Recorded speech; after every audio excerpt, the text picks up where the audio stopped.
If you're not willing to go in there and face yourself, you're not gonna find anything. You're gonna live right here on surface, man, right here on surface.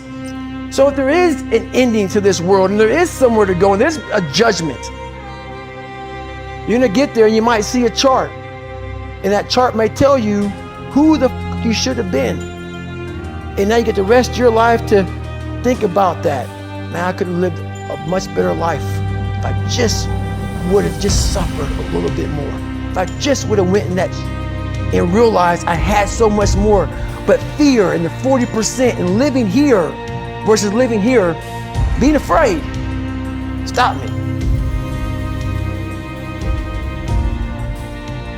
Your biggest enemy, the most important conversation you will ever have in your life is the one you have with yourself. You wake up with it, you walk around with it, you go to bed with it, eventually you're gonna act on it, whether it's good or bad. You have to. That's why the whole thing about this book I have, it's about you. It is about you.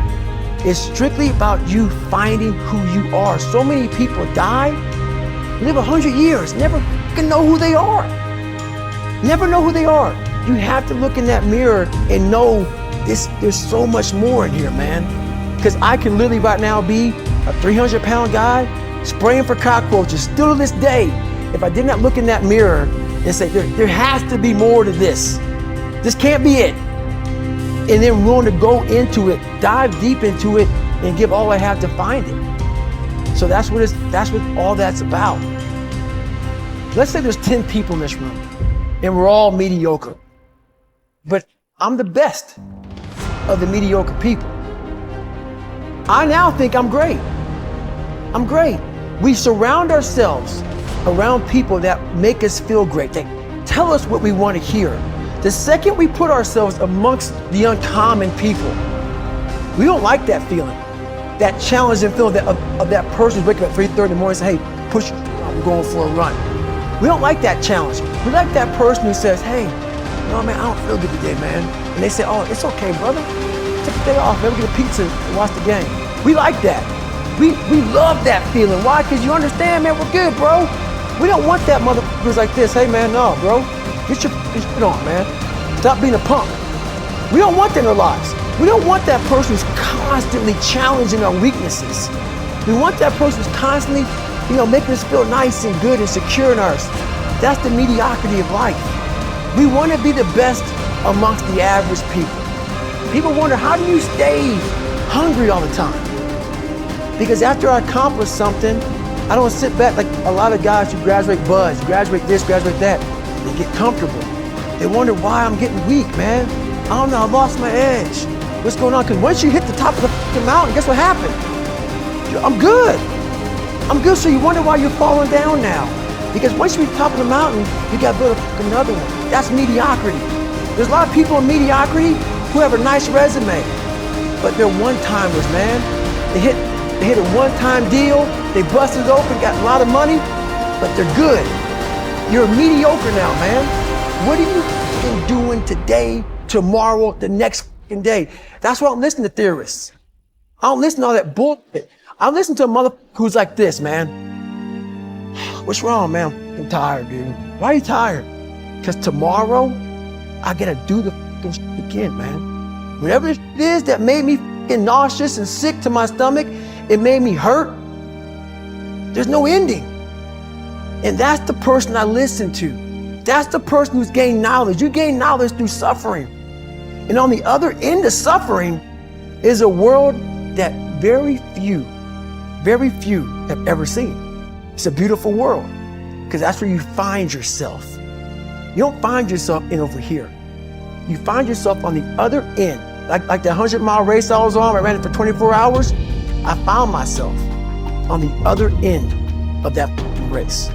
That 19 hours, I found, wow, there's a whole nother world out here that I've never even saw. But the world's in your mind.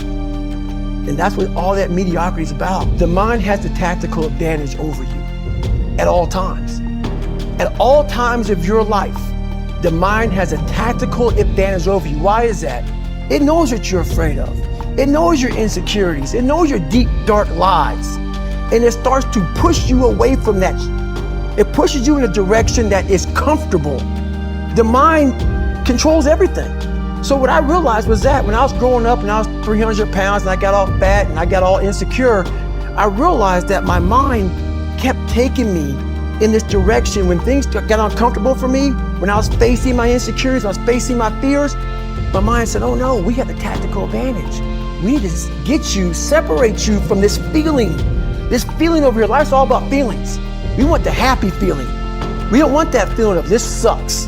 If in that moment, you can answer those questions and you are now in charge of your brain versus your brain ruling you, that's where all that stuff comes from. So the 40% rule is all of that. You get to 40%, your brain says, we're done. Let's roll, man. This is starting to get painful. This is uncomfortable. So you sit down. You have to figure out ways, and everybody's different. That's how the book kind of talks about, like we all have these things about, 5 steps to this and 4 steps to this. It's a lot more than that. That's all bullshit. It's a practice that you have to, it's a habit. So if you know that at 40%, I'm feeling pain. At 40%, I'm feeling pain. That's where the 40% rule kicks in. Now it starts. Okay, I'm feeling pain.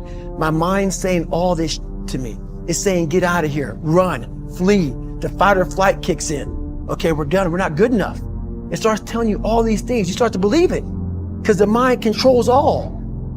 This is the time where you have to gain control back of your mind. It's okay. Let me see if I can go 45%. And once you start giving yourself more and more hope and start realizing, okay, the mind starts to be, okay, what are you doing? We're supposed to be going right and you're going left. You start then controlling your mind. Start finding more in yourself. And then it goes from 40% to a lot further than that. But that's the start of it though. Get to the spot where your mind is saying stop.